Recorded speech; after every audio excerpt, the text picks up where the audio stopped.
अब देखिए, calculation of profit up to the death of the partner, उस तारीख को, जिस तारीख को पार्टनर का डेथ हुआ है उस तारीख तक कितना प्रॉफिट हुआ है, ये हम लोग कैसे कैलकुलेट करते हैं। If the death of a partner occurs during the year, the representative of the deceased partners are entitled to his or her share of profit earned till the death of his or her. ठीक है, such profit is ascertained by any of the following methods: time basis, turnover और sale basis.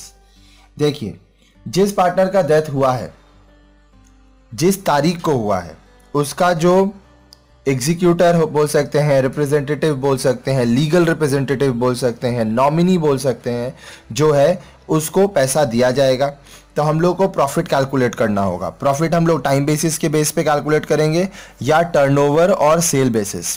तो देखिए ये कैसे है, time basis, in this case it is assumed that profit that has been earned uniformly throughout the year. इस case में हम लोग क्या देखेंगे कि प्रॉफिट जो है हम लोग एक ही तरह से पूरा साल कमाए हैं।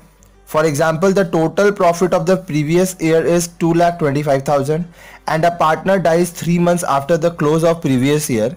The profit of 3 months is ₹3,1250, that is 1,25,000 into 3/12. If the deceased partner took 2/10 of the profit, his or her share of profit till the date is 6,250, that is 3,1250 into 2/10. अब देखिए इस कॉन्सेप्ट को समझिए, यहाँ पे क्या बोल रहा है।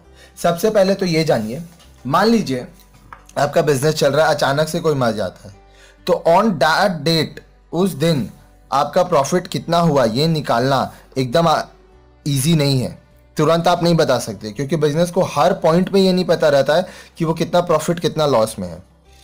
तो हम लोग मान लो टाइम बेसिस पे बोल रहा है कि मान लीजिए पिछले साल 2,25,000 रुपया प्रॉफिट हुआ था, ठीक है। पार्टनर 3 महीना बाद मरा, ठीक है। अब the profit for 3 months is 3,1250। अब ये 1,25,000 कैसे आया है, देखिए 3,1250 कितना महीना का प्रॉफिट है, 3 महीना, तो 12 महीना का कितना होगा, ठीक है, ये होगा 125,000। तो अब देखिए बोल रहा है, अगर मान लीजिए जो पार्टनर मरा है उसका हिस्सा है 2/10 ऑफ द प्रॉफिट, आपका प्रॉफिट 3 महीना में कितना है 3,1250, 3,1250 इंटू 2/10, तो 6,250 ये उसका प्रॉफिट हो जाएगा जो उसको हम लोग देंगे, ठीक है। अब देखिए टर्नओवर और sale basis. In this method, we have to take into consideration the profit and the total sale of the last year. Last year कितना सेल किए थे और कितना प्रॉफिट हुआ था उसके बेसिस पे। Thereafter, the profit up to the date of death is estimated on the basis of the sale of the last year. Profit is assumed to be earned uniformly at the same rate. अब देखिए ये क्या बोल रहा है कि last year आप मान लीजिए 100 रुपया का सेल किए थे और आपका प्रॉफिट हुआ था 20 रुपया, ठीक है, ये आपका प्रॉफिट है। तो अभी 3 महीना में आप कितना सेल करेंगे, लास्ट ईयर मान लीजिए 100 रुपये का सेल था 12 महीना का, तो 3 महीना का क्या होगा वो हम लोग देखेंगे और उसका 20% हम लोग निकाल लेंगे, क्योंकि 20 रुपीज़ 100 में हुआ तो 20% प्रॉफिट हो रहा है, तो यही आपका रेट हो जाएगा।